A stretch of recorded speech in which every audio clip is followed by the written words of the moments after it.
Today I want to tell you a story.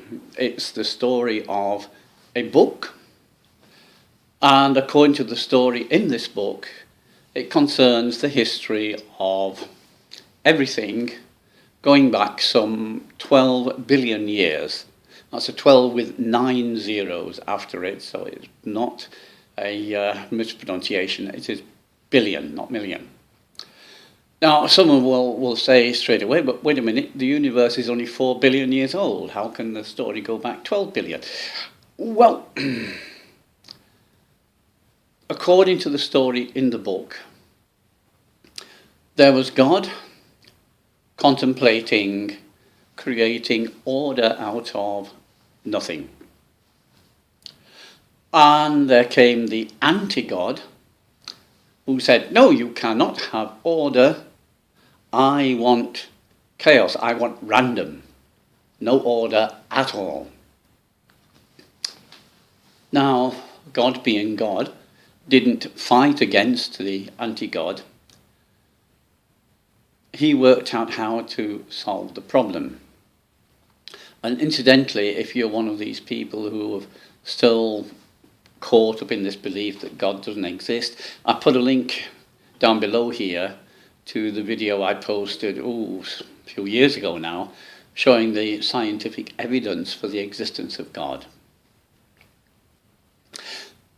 So what he did was, he incorporated, and I say he, I mean he, she, because this separation into male-female is just a thought. It's nothing to do with reality. Each of us is both, which is why in some incarnations we decide to express the male form, and in others the female form. So we experience both aspects of ourselves. And God built the machinations of the anti-God into his creation, which is why we have creation, regeneration, putrefaction. Everything turns over. He used the anti-God to create evolution, change, reacting to that which seeks to destroy. And in this way, he was able to create the universe in which we presently have our existence.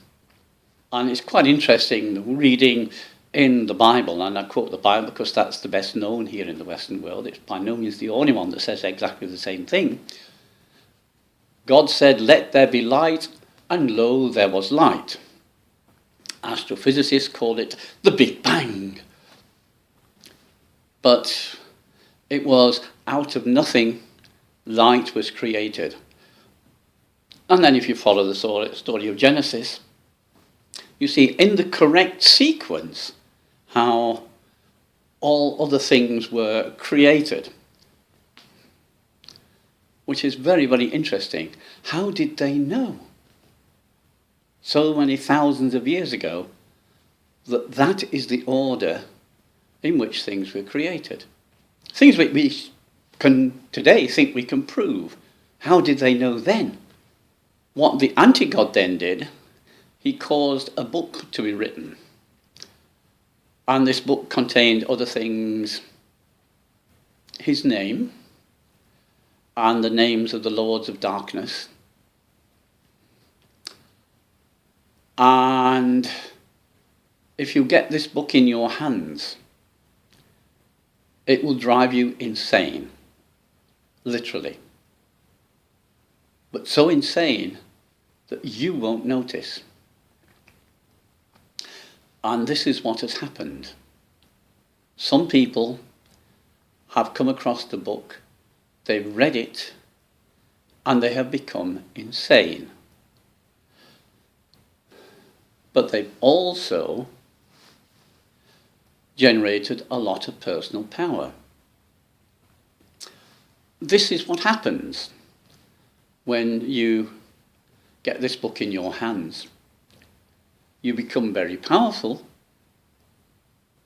you become insane, and then you become dead. in a relatively short time.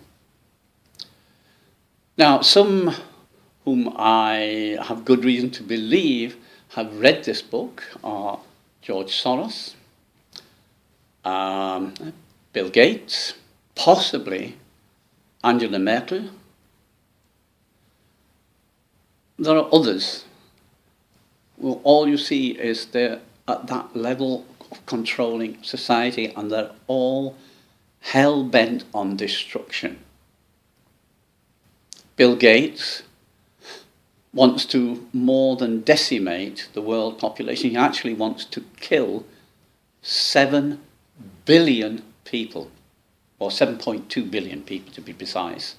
So there are only just 500 million people left alive as his personal serfs. You've seen how Angela Merkel over the last 10 years has done her utmost to destroy everything that means anything to the German people. You've seen how George Soros has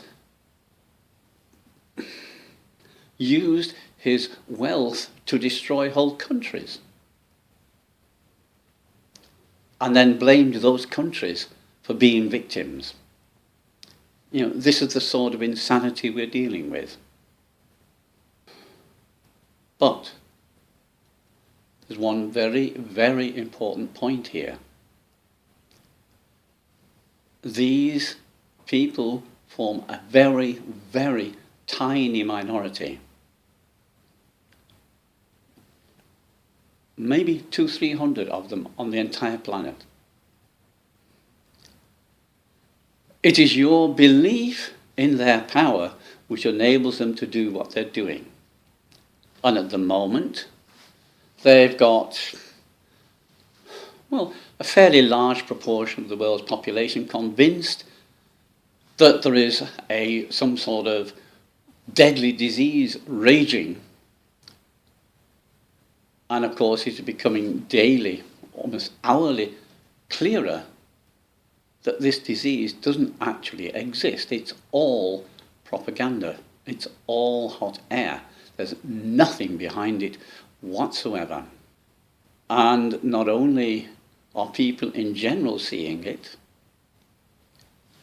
even the people who are entrusted with the task of suppressing the people aren't doing it. They're joining in the demonstrations. They are protecting the demonstrators.